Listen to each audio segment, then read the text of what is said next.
Will Bishop be the first TMNT character to be banned or errata'd? So I was talking with other people after the tier list that myself and Cameron did about the characters, about the power levels, and we got into a discussion about Donatello and Bishop and how they have kind of similar abilities, but why I rate Bishop so much higher. And then we got talking about Cassandra and the way that Cassandra uses the same kind of abilities but was banned because of the access to attacks and assets that enabled them to be busted. So why isn't the same for Bishop? Bishop's in a very unique position to abuse assets the same way that Mimic has done, but also giving speed, allowing attacks to become harder to deal with, whilst also still utilizing cards like Knots Flask for the damage that they're missing. Being able to free build assets is very powerful, especially once per turn. So even on the defense, if they checked a Knots Flask, if they check a Cape of No Return, if they check an Eri, they get to build it in. They get to survive. They get to do something that they weren't quite able to do before without losing anything from their hand sides, without having to commit any foundations, without having to commit the character. They just get to free build something in. And it's not even limited to assets. When you have Mechazoid and extra supplies, which have a static ability that says your abilities treat this card as an asset. So if I check an extra supplies with Bishop, I get a free foundation. If I check a Mechazoid with Bishop, I get a free backup into my stage. If I'm going second and I check an extra supplies and I get to go cool, I just got to free build a free diff foundation. Let's go.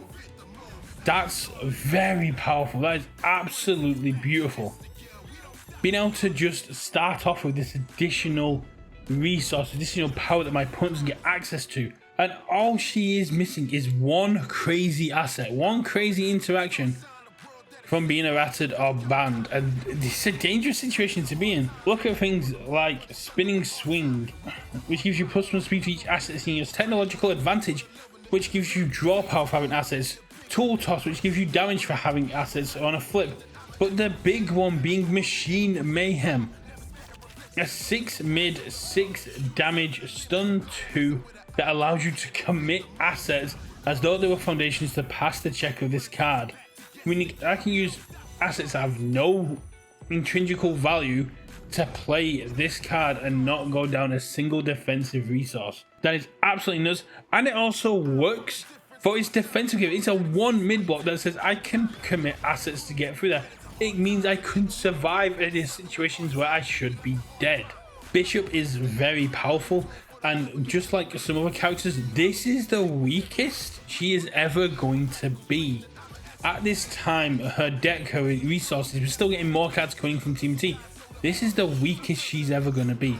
When we go into Guilty Gear, which is going to have lots of assets, lots of weapons, because that's what the IP is about, we're going to see Bishop get stronger. When we move into more sets, more products, they're all going to come with these assets because we're not going to see the loss of the green cards. Bishop is only going to get stronger. Then all it takes is one busted asset. All it takes is one card that has got like the military airship kind of value, but with the military airship kind of value, but even stronger. For Bishop to get smacked with a hammer or even just outright banned. We saw Mimic get an errata when saw Mimic get an errata because it allowed you to pick up attacks for checking assets and it allowed you to get damage for committing them. Here we're seeing speed just for having a stage, and we're seeing whenever you check an asset of a difficulty 3 or less, build it in. I'm sorry, what? That is such insane value. If I get to, like I said, Cape, Knots Flask, military airship, any of the weapons of the boys, if you get Donatello's staff, you then get to just go, yeah, get wrecked. I'm going to build the Donatello staff in, commit it, pick it up, break a block queue, I get to live. Bishop is so very powerful. It's why when we were doing the tier list, I insisted she go into S tier because of how strong she is. This is the weakest she can be at the minute, and Cassandra got banned for the synergies that she had access to with assets through attacks.